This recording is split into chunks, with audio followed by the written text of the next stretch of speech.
Hey guys, welcome back to another episode of the Speaking Sessions podcast. I've got Scott Fichter here. He is the owner and co-creator of No Slack, Just Hustle brand. He was born and raised in Pittsburgh, Pennsylvania. I'm hoping to meet him in a couple weeks. By the time this thing airs, I'll have hopefully already met him at the event that I'm going to speak at in Hershey, Pennsylvania. But he is a two-sport athlete, both football, track and field, in high school and in college. After college, Scott had tryouts to play professional football for the Pittsburgh Steelers, which is really cool, and the Philadelphia Souls. I'm guessing that's their minor league team there. Not sure if that, but he is also a certified life coach and #1 best-selling author. And he is now expanding into the supplement world with the No Slack, Just Hustle supplements. But Scott, really excited to have you here and speak about a couple different things today around speaking events and everything. But glad to have you here. Tell us a little bit more about yourself. Yeah, thank you. I greatly appreciate it. First and foremost about me, I'm a Christian and a family-based guy. So I have, my wife and my two kids, my son and daughter, which they're my world. So everything circumvents around them and what we do schedule-wise and all that fun stuff. And then, I'm a health and wellness guy at heart, playing sports, and then being a former fitness professional from a group instruction and personal training standpoint. So everything I do kind of navigates around that area. I got away from it for a little, and then your heart's where your heart is, and that's where I'm at. So that's why we came back to just focus on helping people with health and wellness. Love it, man. And I was actually in the health and wellness industry for a little bit. They're trying to pick that up on the side. And then for me, and nothing against you, obviously, you're definitely helping people out, but I feel like I could help people out more with speaking. And so, long story short, I kind of transitioned from the whole fitness coaching to speaking coaching and helping people out in that realm instead. So, definitely love that you're doing the fitness thing. I'm a fitness enthusiast as well. So, tell me a little bit. Obviously, there's fairly easy transition, if you will, from doing all the athletic stuff to and being an athlete to going into the supplement industry. But what did that transition look like for you, and how have you felt about it? Well, the transition, at first, it was, to be honest, was hard. When your sport career ends and you've spent since you were 5 years old all the way up to 22, and this has been your whole life, and everything you did was sports related, you know, you're thinking like winning a championship, getting to the next level, working out, and all this stuff. Once that stops like cold turkey, it's kind of like the biggest shock in the world, which is why I understand why Tom Brady's still going. I get it, Mm, because it's hard to pull away from that. And it took a few months for me to really find who I wanted to be afterwards. And I actually got a job working at a gym. And then that's whenever I realized, even though I'm not playing anymore, I can still be involved in this area in a way that pursuing my passion just in a different light, from coaching, from instructing, from training, and different things like that. And I also got into what I studied in college, which was teaching. So I had an opportunity to become a teacher as well. So just using all that teaching knowledge as well to help people in their journeys, was something that was important to me. And as time went on, I finally accepted the point. Okay, listen, you're done. Like, I'm 37 now. I know I'm not going back to sports. Like, it's over. So it's like you get to the point of acceptance, and you just find the new passions that you have. yeah, it's sad when you have to finally come to that acceptance. And I think I saw a meme the other day from Tom Brady. It was like when his wife was all upset that he was going back to make like several millions of dollars because that's what he gets paid to play, right? And Right. it's like, yeah, Tom Brady's wife and I are different. It's like the woman's perspective. Like, Right. and like that person, well, whoever that was, is like, yeah, I would force my husband to go back to go make millions of dollars. She's like, stop, don't make millions of dollars anymore. So it's Yeah. just funny, like just random thought I had there. But so you went, yeah, I can't imagine that transition because I did like cheer in college, but that was like as far as sports went. I didn't do it in high school, but it just happened to kind of come up. And long story there, but basically just a random email asking people to come help out with the cheer team, which was more like a recruiting tactic, which was really funny. But it was a ton of fun, man. I got getting to Yeah. be there on the football field, off the sidelines, but still there to be able to see the games like on the field, the college games, and everything. So I could see some of it because I definitely miss a lot of those college days and the sports back in high school and everything, and making that transition to have to just teach people instead. So that's definitely a tough thing to deal with. Is that something that you've spoken on before? We did speak about just the transition. Actually, in you mentioned the book that I wrote as well. It's Mm, called The Weekly Game Plan, and that's actually how we kick it off. Because my last sporting event ever, and this is how we kick off the book, talks about how I ran track, and it was in college. We just won our section championship. We're at regionals, have a chance to go to nationals. I'm on the 4x100 relay team. I'm number 2 in the relay, and we're coming around the bend. We're flying off to a great start. Nationals in sight, and I dropped the baton. And I never dropped the baton in my mm, entire life, like in high school or wow. college until this moment. So my last sporting event Oh, was that failure. And failures can make or break us. And yeah. that really did hurt me, because after that I had my trials professionally. I did not get signed. So my last sporting event in my head, and again, my whole life's based on sports, right? So my last sporting event is me making a mistake that didn't even cost me, but it cost my team of 4. Yeah. And it took me, and this is no joke, it took me like 10 years to get over that moment. It Mm, took an event that I was at where somebody else was speaking and I was listening to them. And then my wife and I sat down with another gentleman and just had a conversation when I poured myself out and was like, this has killed me. And I know, like, to some people that might be stupid, but to me, again, my life was like, Scott play sports, Scott play sports, Scott play sports. Everybody knew me for that. So it internally and subliminally, I didn't realize it was affecting me, but it was. mm. And it's crazy how that works. So it made things difficult at first until I was finally able to get over that and just move forward and be like, hey, failures don't have to break you, they can make you Mm. into who you become. Yeah, man, that's unfortunate. It took 10 years, but it's awesome to hear that a speaker did that. And I actually want to dive into that because I wasn't expecting to go here, but I do want to dive into that to show the importance of speaking your message, whatever your message is. So I'm sure you probably were talking with people about this. You thought maybe you'd kind of forgotten it. Like you said, you didn't even know this was an issue necessarily, but maybe you'd heard this message before, but finally this person happened to prick your heart, and then you had some conversation after that, which I think just kind of helped dump it all out there. But what do you think was that catalyst from that speaker that just spoke to you to help you bring this all to light so you could get past it? Well, I think a common quote that we all hear is facts tell, stories sell, right? Hmm. Hmm. And it was the story and the message of hearing other people that went through something similar, not the same, but similar things that maybe held them back from taking themselves or whatever they're pursuing to the next level. And when you can share a message, or when you can hear someone's message of a story that relates to you, there's an emotional attachment. And when there's an emotional attachment to it, it hits you harder. So Mm. your story that you might share may not affect me, but it may affect the person sitting next to me. And that's why the story is always worth telling, because there's always someone that can relate to it from an emotional side. And I really hone in on that emotional side because emotions drive so much in how we act and what we do and how we pursue things. And whether they should or shouldn't, there's always that attachment. Look at the hurricane going on right now. My wife and I were just talking, and I was like, I remember Hurricane Andrew back in like 1992. I don't know why, but I remember that moment, right? Because there was some emotion there that I felt, but I couldn't tell you all the other hurricanes that happened through time. Katrina, Hmm. we know that one too. But there's Yeah. emotional attachments from some point, and that's the same thing with speaking.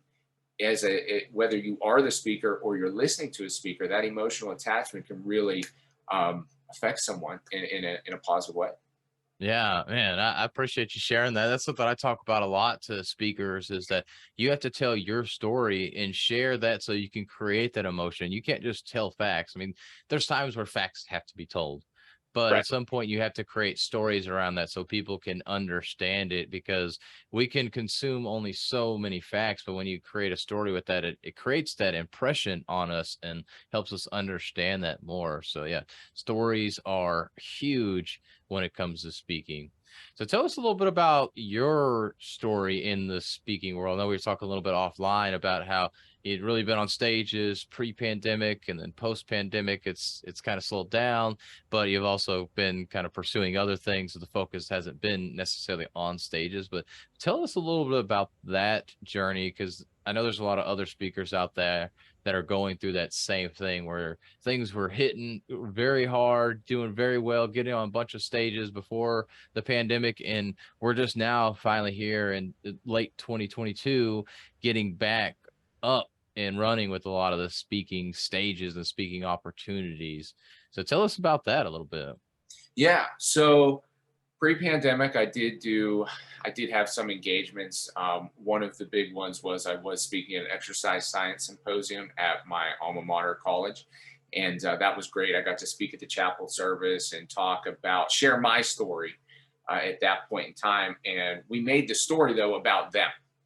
And that was the circular part. So because we get caught up sometimes, I think, talking about us, where the story needs to be a way for the people, the audience that we're speaking to relate.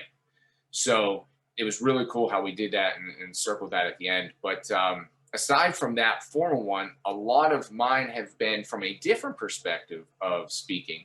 And that has been from like more of a hype guy perspective. Mm. Pre-pandemic, I did a lot of events where, again, I was a former fitness instructor, hip hop instructor. So I would incorporate a dance style to get everybody up and moving because emotion and motion build energy.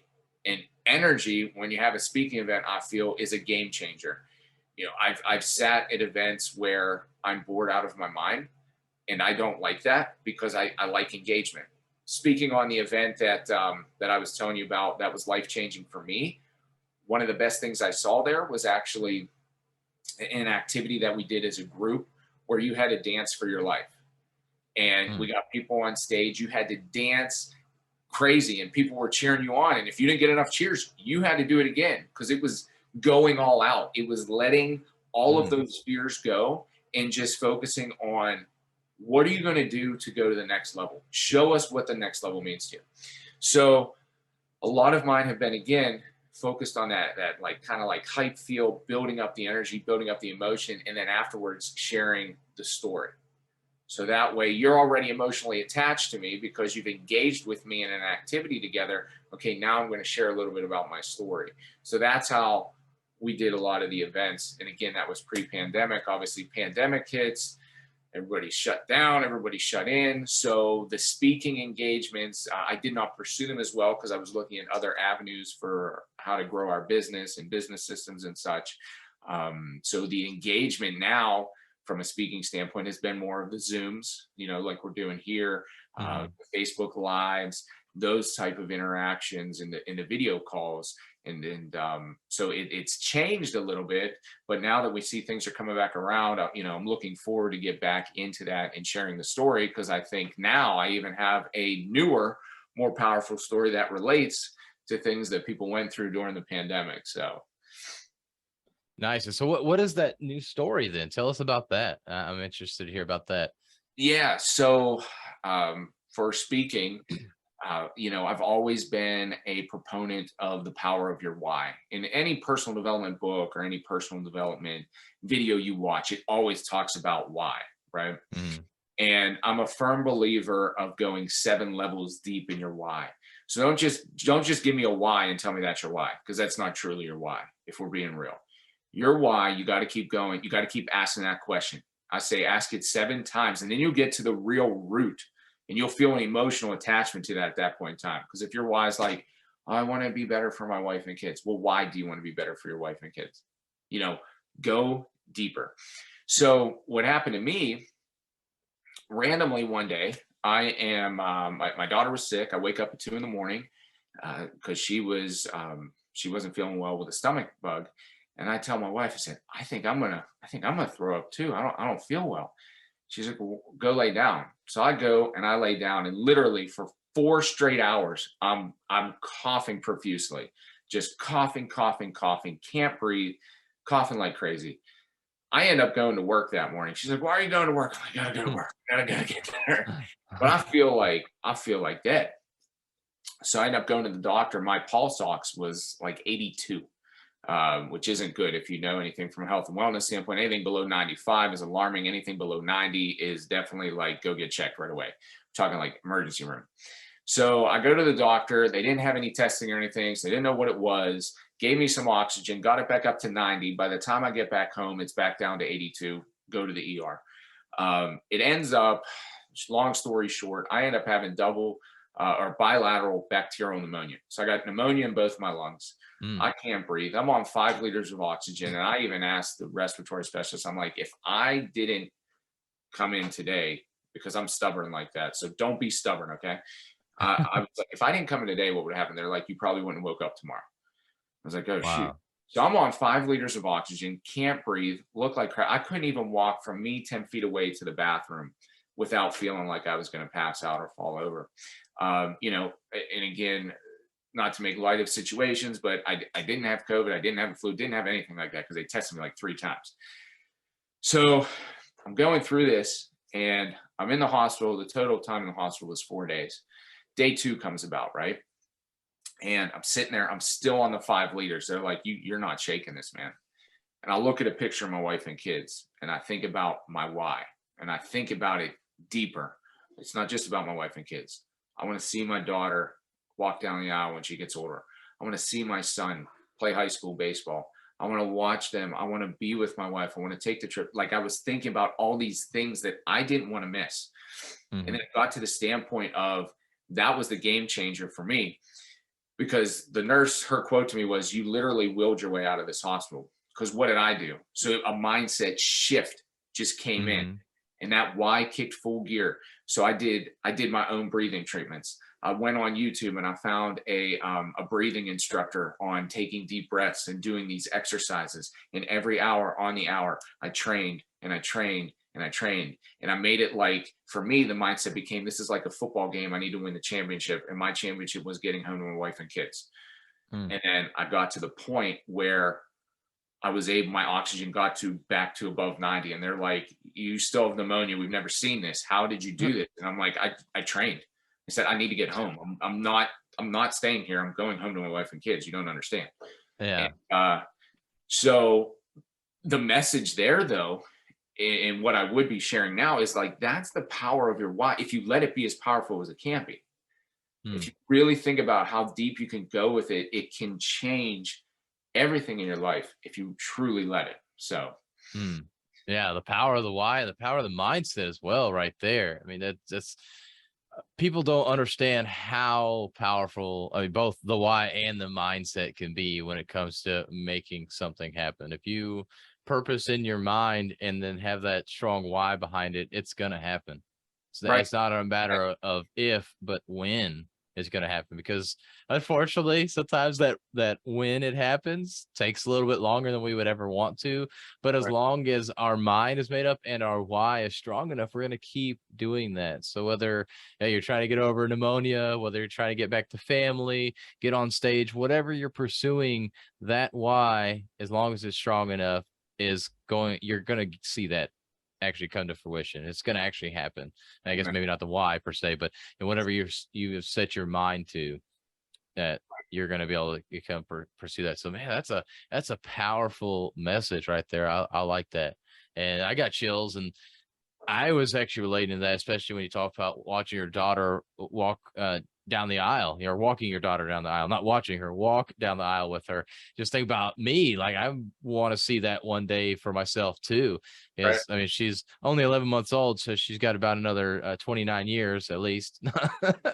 You got time. It's been a Yeah, while. got time before that happens, but still, it's just something that I think about too. And so I got chills, and just to go with the power of the story right there, like I was able to relate to that because I am a father and I have a daughter.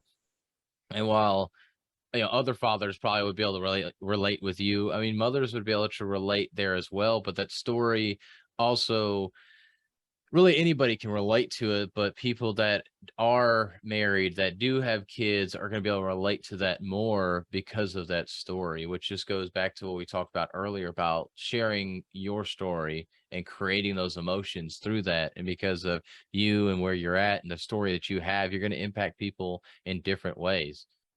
Absolutely. Yeah. And that's what I mean. That's why there's so much power, like you were saying, like Mm. power of the story. It's the power of sharing it with others. Yeah, yeah, because you could have easily just been like, yeah, I was there, had double pneumonia.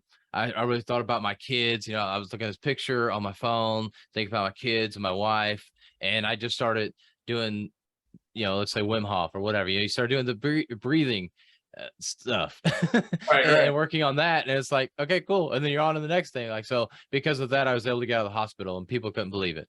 It's like, all right. Well, cool. I'm glad you told me all the facts of like something that I can do. But yeah, telling that whole story and going into detail about it was important. Where somebody like myself, who's very much just like get to the fact, you need that.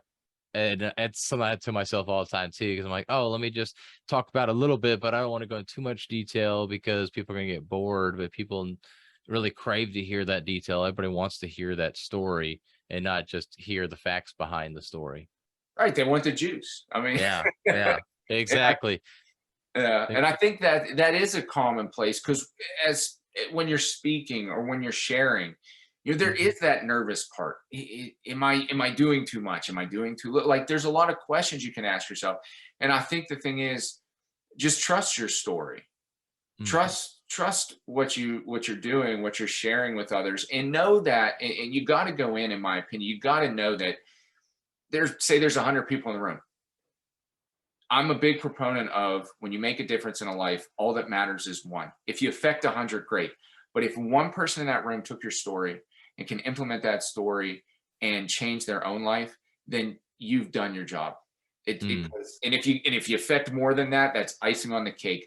But it just takes one because one can snowball into that person helping someone, into that person helping someone, and it's the power of one. Yeah. Oh man, totally agree there. And then you never know who that one person is that you impact, what kind of impact they'll have on others, because maybe they actually impact 100 people.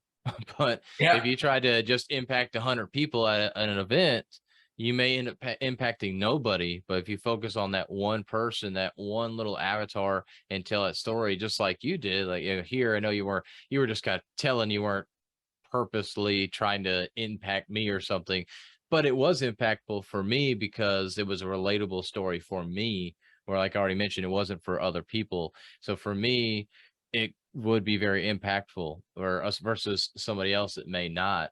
Instead of trying to create a story that's so generic that anybody could relate to, like you could have left out the thing about the wife and the kids, and you looked on the phone, you could have just said, I thought about my why, and I really went through this process of what's my why, what's my why, what's my why, and never really told us that. And then, okay, I did these breathing exercises and I'm out. Like, okay, but it was so generic, nobody could really relate to that story.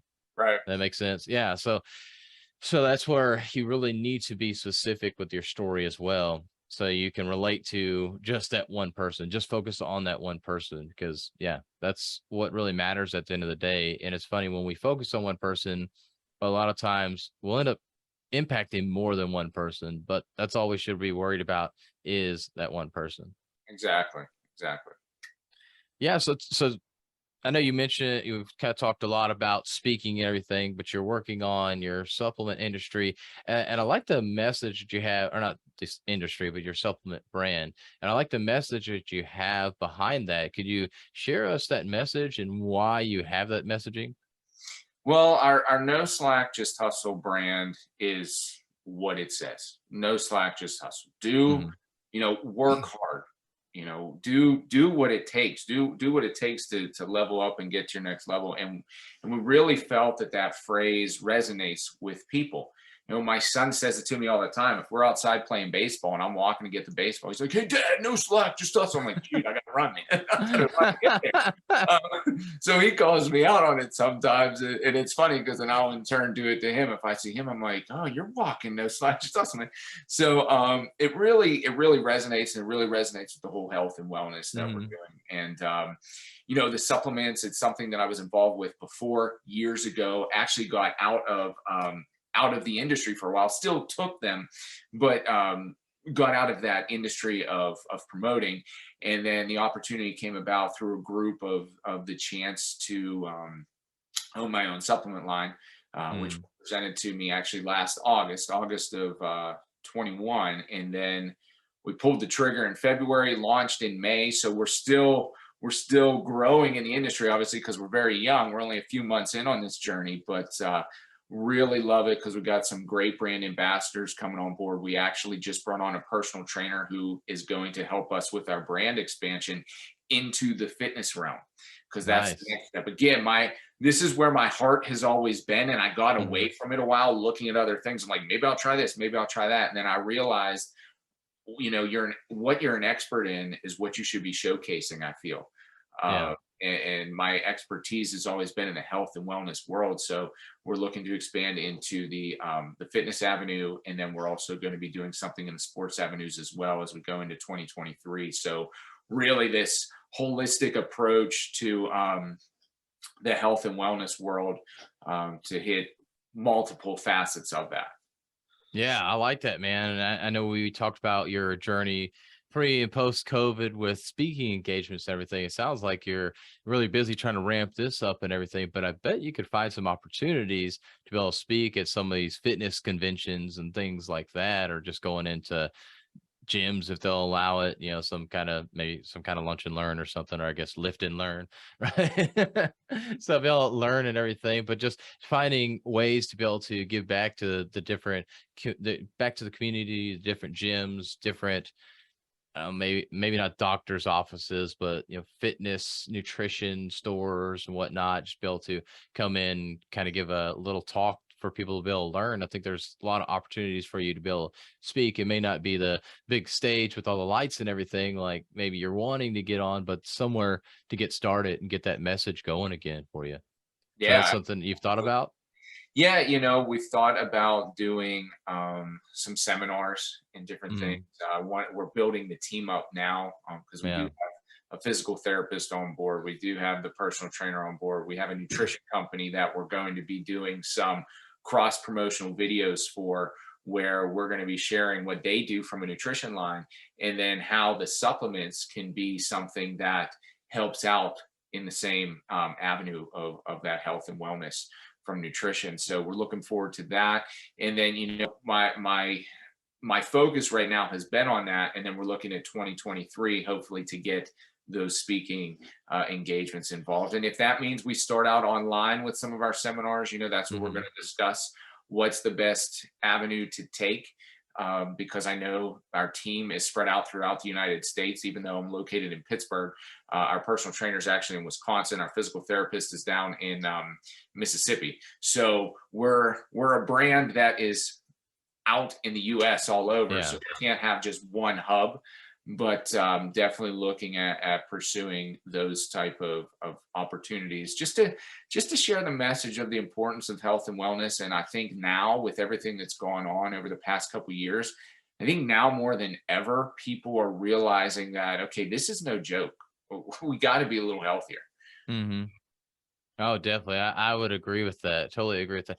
And I want to ask, just to pick your brain a little bit and hopefully help you here if you haven't quite figured this out. What is that plan roughly looking like? Because I know you're talking about trying to figure out ways to be able to do this virtual and whatnot. In your mind right now, if I would just ask you roughly what does that plan look like? Because I want the audience to be able to start understanding how they can start creating engagements within their brand as well to be able to get their message out. So what's that roughly look like for you in 2023 to start having some of these webinars and everything with your company? Yeah, absolutely. So again, as we started out and what we're talking here, we actually created the brand first. The brand was No Slack Mhm. Hustle. Probably shocked some people. They're like, okay, well, there's a brand. You see part of my clothing line, right? We have apparel merchandise line that we launched Mhm. too, just to get it in the hands of people to start seeing, recognize those types of things. We went into the supplements. From there, we're going into fitness. We're also going into online course development. So when those courses come out, we start sharing them, and there's going to be videos within those courses. They're going to see myself or whoever we have involved with that and start to build that relationship, because that's how you got to get there. I feel you got to have the Mhm. relationships. I can't just call somebody and be like, "Hey, can I speak at your event?" They're gonna be like, "Well, who are you?" You have to have some type of relationship. And then Yeah. when we get into 2023, we're looking at actually getting kind of like a mini symposium that I got to speak to years ago, because I like the format of that, where we're getting professionals in the health and wellness industry from different avenues. Like I said, nutrition, personal training, physical therapy, supplements, sports, psychology. We're bringing all that Mm. together, and we each have a message, because my message might relate to you, but this person's message might relate to somebody else, depending on where they're at in the journey. So that's how we're looking to pursue that here in the future.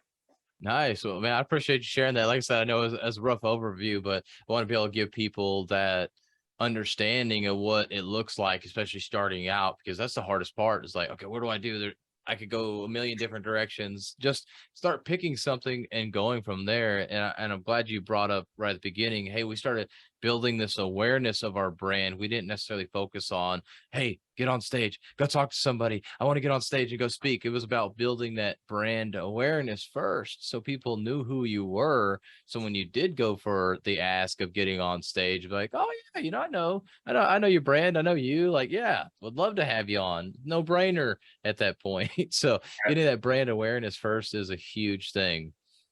So And Scott, go ahead. I think in conjunction to that, just speaking to your audience and stuff, the biggest part of our brand is actually the core values that come with the brand, and Mm, staying true to those core values. Like, I know some people might not agree with the core values. Our core values are, I think I said this at the beginning, it's Christian based, family oriented, servant mentality. That's going to relate to people. That's going to turn some people off, depending on mhm, their mindset and opinion on some things. But our core values are those three. So that's the audience that we're trying to reach. That's the audience we're trying to engage with. And that's where we're looking to go with even the speaking things. I mean, we run a Christian based company. That's part of our message. You see it on the 412 is from our Bible verse, 1 Timothy 4:12, talking about being an example to the world. You'll see that on every supplement we have. You'll see that on our websites. You'll see that on everything. We're not shying away from who we are. And that's what I've encouraged everybody else. Who you are is who you are. Be who you are. Don't worry. Don't be hotter. Don't be in the middle. Be mhm. hot for whatever you are, and showcase that. You might turn off some people, but you're going to have more people that respect you and follow you, because they're like, okay, this is who you are. I relate to that. You're true to yourself. Yeah, I couldn't agree more with that. And I love those core values that you have there. But I do want to ask you one last question here. And that is, if you had only one message to share for the rest of your life, what would that message be? Well, I think the story that I shared with you would be that message of going 7 levels deep with your why. That would be my Mm, biggest message, because that is the driving point of success, I feel. Because when you have the emotional attachment to that and you go real deep with whatever the inner lockings of it are, hmm. that's whenever you can open up new avenues for yourself and do things that maybe you didn't think you could do before. uh, like with my story, it wasn't about just my wife and kids. We went into more detail of, Hmm. I want to go and I want to take adventures with my wife. I want to watch my daughter, or I want to be there walking down the aisle with her. I want to watch my son play baseball. Like, going to those deeper interpersonal levels, and that would be the message I would share about taking your why 7 levels deep. Yeah, I love that, man. And I definitely could see you doing that. Obviously, you're already starting to do it right here on this podcast. And I know you're going to get that message out there. It's definitely one that people need to hear for wherever they're at. But obviously, with you in the fitness industry, that's going to be a big one for a lot of people as well, because we know a lot of people don't have that big enough why to be able to get off the couch and just even walk outside or Right. to put down that, let's say, the candy bar. They need to have that bigger why to help them get in the shape, to help them be able to be there in 5 or 10 years for their families, to be able to do the things that they've always wanted to do with them. Yeah. Hey, Scott, man, I appreciate that. I appreciate this message that you shared. I know we went down a lot of different avenues, but I think there's a lot of great nuggets within all of this. But if people want to reach out to you, if they want to get to know you more, where's the best place for them to reach out? Well, we're actually later today, we're going to finally launch our Facebook page. It's going to be Okay. No Slack, Just Hustle, Supplements and Fitness. We are getting that revved up. People were like, well, why'd you wait a little bit? Because we're not just going to throw things out there without a plan. So we have a Mm, plan of every Monday, we're going to be doing a motivational Monday where I'm going to share a quote. I'm going to lay out our week as far as any sales, any new products, any launches, any things like that are going on. And then Friday, our personal trainer is going to have a Fitness Friday where he's going to be sharing some fitness and tips from that standpoint to help people as well. So you can find that on Facebook. You can follow us on Instagram, which is something we're trying to build because most of our platform has been on Facebook. And then if you want to check out mm. our website, you can find everything there from the book to the apparel to the supplements to some of the great companies that we've partnered with. And that's No Slack, Just Hustle supps.com, supps.com. That's a great way. And then you can find on there even how to reach out about any keynote speaking events you'd like as well and things like that. So Hmm. Awesome. Well, Scott, yeah, everybody definitely go reach out to Scott, get to know him more, get a part of that group. I'm sure it's going to be an amazing group there. But Scott, I mean, I appreciate you coming on and sharing all this value. yeah, thank you so much. I'm humbled and appreciative of having this opportunity. And just God bless everyone and enjoy your journey. Live it up. That's right. That's right. And find that why. Yeah, absolutely.